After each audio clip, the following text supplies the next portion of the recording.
Now, bowl gouge is probably the single most important chisel that any turner has.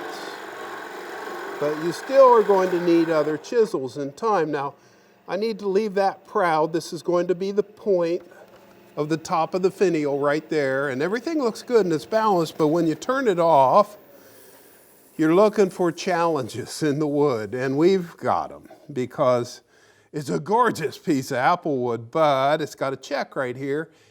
And I'm going to have to repair that. But down here, that doesn't give me enough meat to have a flared base. So I'm going to turn this down to a 1/2-inch spindle, but before I can do that, we're going to shape this a little bit more, make it more graceful by using a detailer here.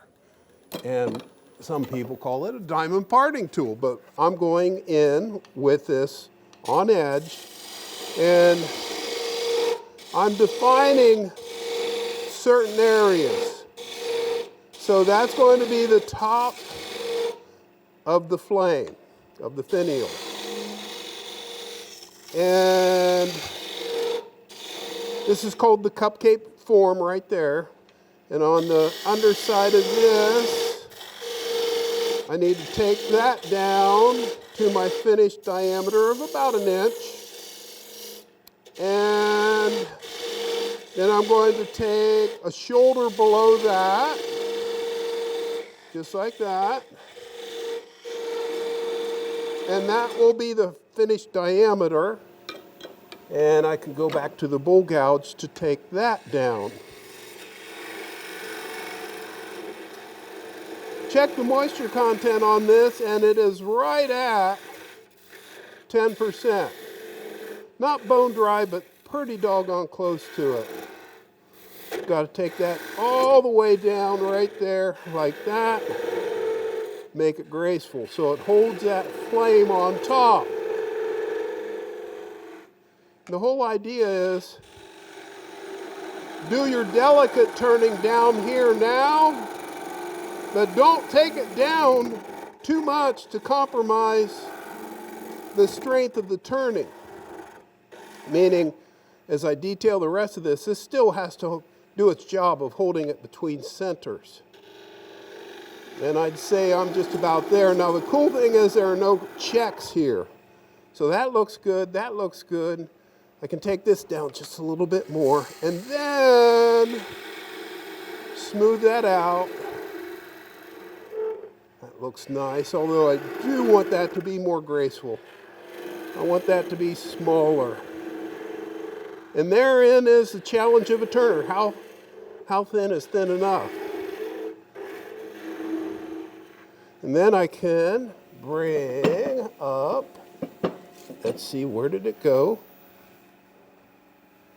Here it is. Then I can bring up this tool. It's a negative rake cutter that shears the wood in a unique way. It's carbide.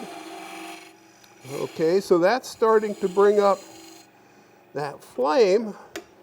Then I can come over here and undercut that. And the beautiful thing about this chisel, it gives you wonderful sheared cuts. It's remarkable.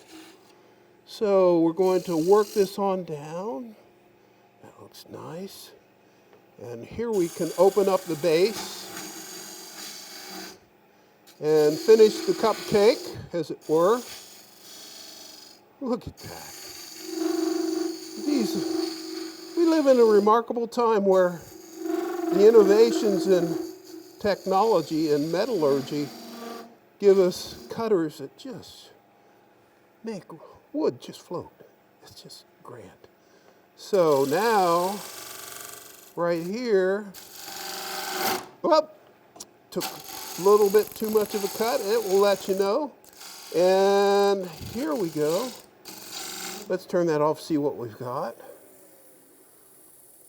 Let's see if that check has gone away yet. Almost. Yeah, that still has to go all the way down to that core.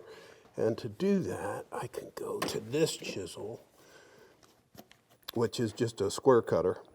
I'll take this right on down, And we'll create the little post that we'll put the chuck on that will hold this.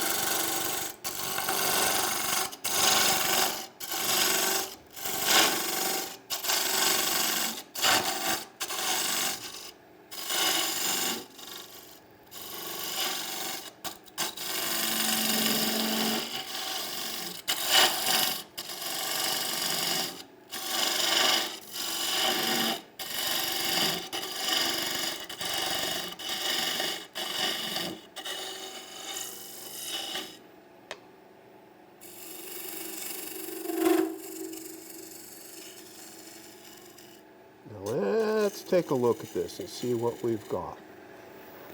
It's getting close. Still needs to be a bit more graceful. But let's see. Oh yeah, I love that sapwood accent right there. Have a little check I'll fill with some glue. That's not a big problem right there. And I'll sweep this down, create the point, and then chuck this down with a chuck, four-jawed chuck, so we can pull this away. Okay, it's coming together, looking good.